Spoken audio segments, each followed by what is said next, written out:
Assalamualaikum warahmatullahi wabarakatuh. Hello everyone. Jumpa lagi di English Room. Di video ini kita akan bahas tentang pronoun. Pronoun. Pengen tahu apa itu pronoun? Yuk, langsung aja kita simak videonya. Pronoun atau yang biasa disebut dengan kata ganti itu sering banget muncul dalam pembahasan materi bahasa Inggris. Ya, pronoun itu salah satu materi yang sangat penting buat dikuasai. Kenapa? Karena pronoun sering digunakan dalam bahasa Inggris, baik itu lisan maupun tulisan. Dan penggunaan pronoun sendiri itu untuk menghindari repetition atau pengulangan. Sebelum membahas lebih dalam lagi tentang apa itu pronoun, coba kita perhatikan kalimat berikut. Kita baca pelan-pelan. Aditya wants to join some organization because Aditya likes making friends. Aditya's friends come from many cities in Indonesia. Ahmad introduced Aditya to Andi. Now, Andi becomes Aditya's new friend. Pada kalimat di atas, kata Aditya diulang beberapa kali sehingga membuat kalimat tersebut kurang menarik kan? Dan untuk membuatnya lebih menarik, maka kata Aditya itu kita ganti dengan menggunakan pronouns. Aditya adalah laki-laki, maka pronoun yang akan kita gunakan adalah sebagai berikut. Aditya wants to join some organization because he likes making friends. His friends come from many cities in Indonesia. Ahmad introduces him to Andi. Now, Andi becomes his new friend. Di sini ada beberapa perubahan. Aditya bisa diganti dengan he, Aditya bisa diganti dengan his, kemudian Aditya bisa diganti dengan him. Masing-masing sesuai dengan fungsinya. Apa saja fungsi dari pronoun itu? Langsung aja ke slide berikutnya. Nah, perhatikan tabel. Di sini ada tabel pronoun yang dibagi menjadi 5.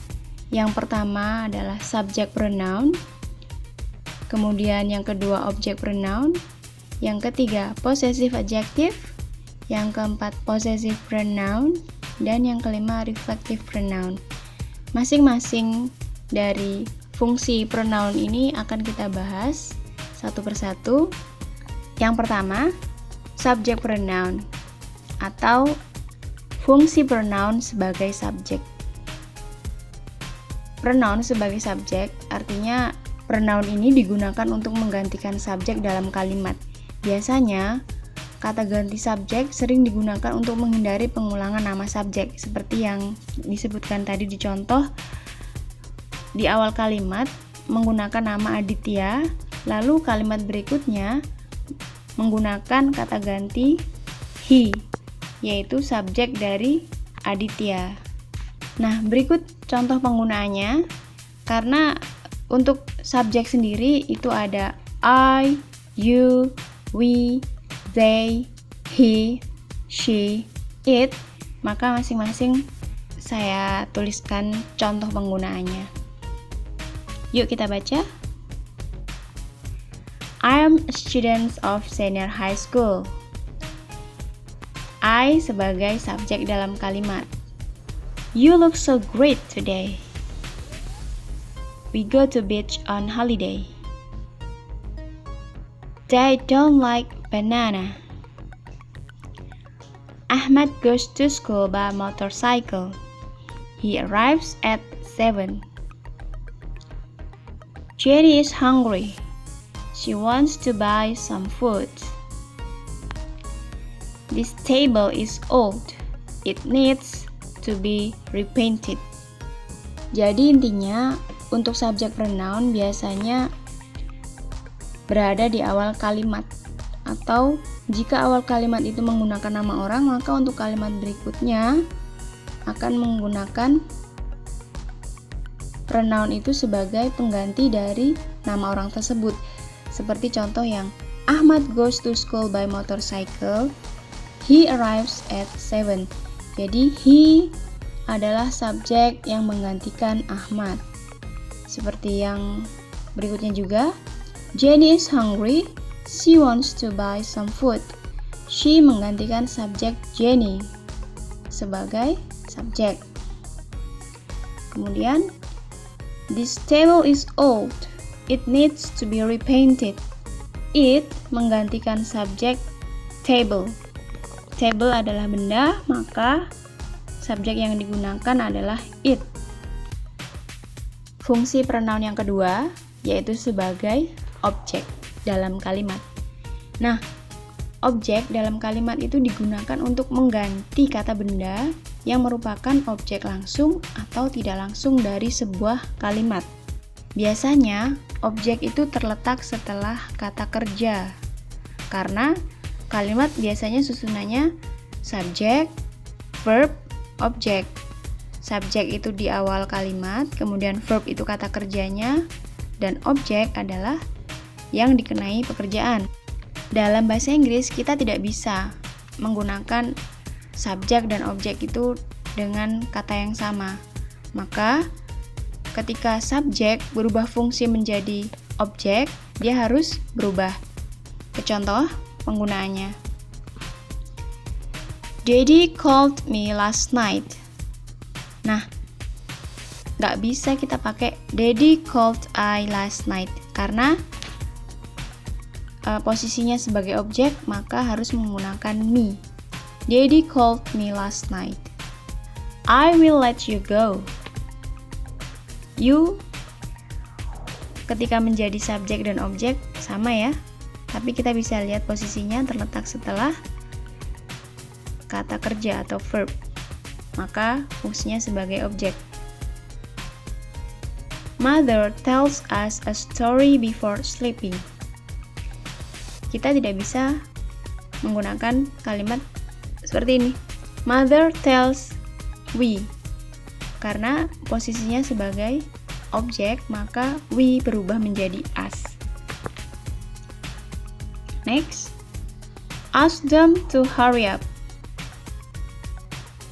Sama ya, jadi nggak bisa ask they karena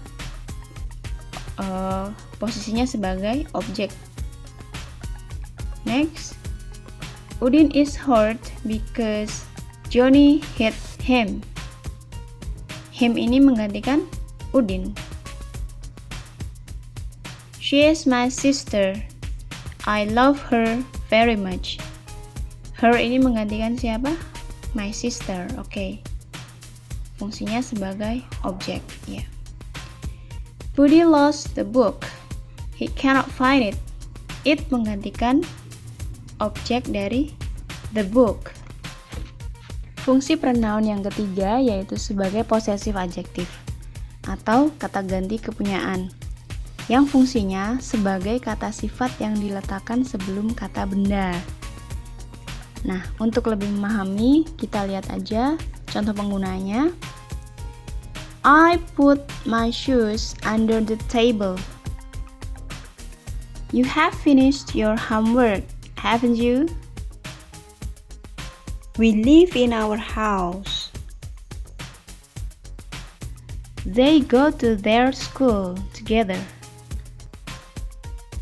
Jaka cuts his hair at the barber shop. Kayla will wash her bike tomorrow. The cat broke its leg. Masing-masing dari kata ganti kepunyaan ini diikuti kata benda. Ini yang akan menjadi perbedaan dengan possessive pronoun yang kata bendanya disebutkan lebih dulu. Tapi untuk kata ganti yang possessive adjective ini, pronounnya lebih dahulu, lalu diikuti kata bendanya. Fungsi yang keempat, sebagai possessive pronoun. Jadi seperti yang sebelumnya, yang fungsi yang ketiga tadi, jika di fungsi yang ketiga tadi, pronoun diikuti dengan kata benda, maka di sini biasanya bendanya sudah disebutkan. Setelah itu bendanya tidak muncul lagi dalam kalimat, tetapi langsung diganti dengan pronounnya dan menyesuaikan dengan konteks. Misalnya di contoh penggunaan ini. Oke, lihat di contoh penggunaan ya. The book is mine. Buku itu milikku. Bukunya disebutkan lebih dulu, setelah itu tidak disebutkan lagi. Atau sederhananya, bendanya disebutkan di awal, baru disusul dengan pronounnya. This pen is yours. We have a new car.